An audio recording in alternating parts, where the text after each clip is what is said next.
Hello everybody, this is Dr. Bob DiMaria with another episode of Ask Dr. Bob. Some tremendous questions. I have an individual, he's about 56 years old, and he has a high blood pressure challenge and doesn't know what to do.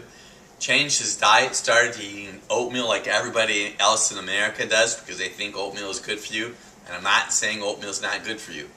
But what we learned from our experience, it can definitely cause inflammation, and it causes fluid retention. Here's my recommendation for anybody that has a blood pressure challenge. Focus on magnesium. And in our practice, we have a variety of magnesiums that we use to check our patients with. You want to eat as much green that you can. Kale, collard greens, romaine lettuce. Make sure you're exercising and avoid sugar, because sugar will create a stress on your adrenal glands, increasing cortisol. When somebody has high cortisol, which I have found, stress is probably one of the leading causes of high blood pressure. That adrenaline gets going, your heart gets going, and you're going to have a blood pressure challenge. So magnesium, not just any magnesium. So in our practice, if you want to, you can come and visit us over in Westlake, Ohio. You want to have the magnesium checked. Dr. Bob, I have kidney cysts and I really don't know what to do about it. Well, the first thing you always want to do is want to work on your liver, because your kidney, from our experience, really is your second liver. But I have a lot of people that try a lot of different natural healing remedies. I would avoid vinegar. You know, I had someone in my life many years ago that ended up dying from kidney cancer. And this individual was on a very regimented diet, which included vinegar. I am not telling you to stop vinegar, everybody else, but whoever is having these cysts, I would definitely suggest doing that.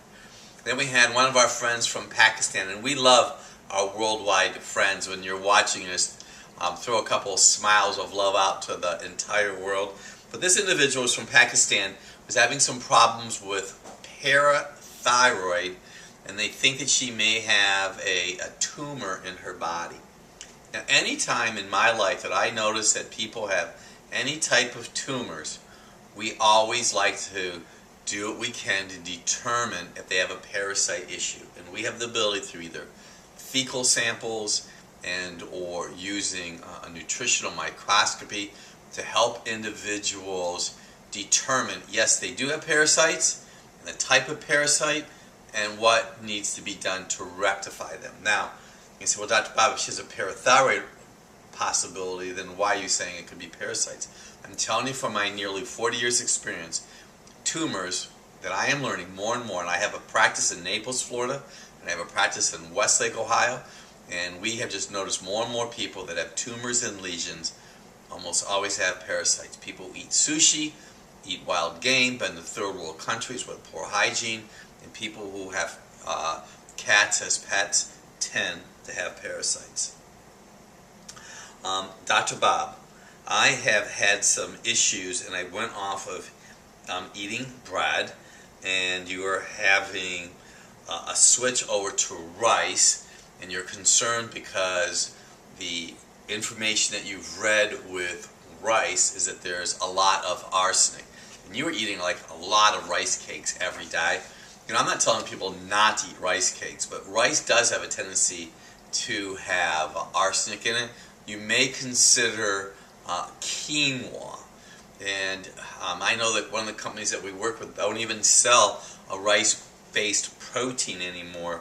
They've moved to a pea protein. So just trying to help you out, I would definitely avoid the rice cake as much as you can. Dr. Bob, is there anything that you could do for a prolapsed uterus? Well, structurally, as a chiropractor, we have noticed individuals whose pelvises have going forward could have a prolapsed uterus. Now, listen, I'm not here to tell you not to have surgery, but I do know from my experience, somebody who has a pelvis that's anterior or going forward can definitely have bladder, vaginal issues, and a uterus issue. I would find a skilled chiropractor.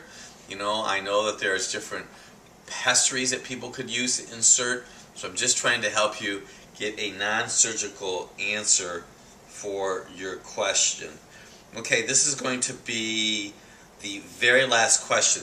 We have individuals that, when I talk about dairy products and etc., that this individual would like to use yogurt on some of their recipes and wanted to know what a viable option is. My suggestion would be, why don't you try some coconut milk yogurt? I'm just throwing that out as a possibility. I can tell you this, and I learned this from Dr. Nick Perricone in his book, The Wrinkle Cure. The term is glycation, which causes inflammation. And when you mix sugar with protein, you are definitely going to have inflammation in your body. I don't promote really any kind of yogurt at all, but you might want to try some coconut milk yogurt unsweetened. I'm Dr. Bob DeMaria.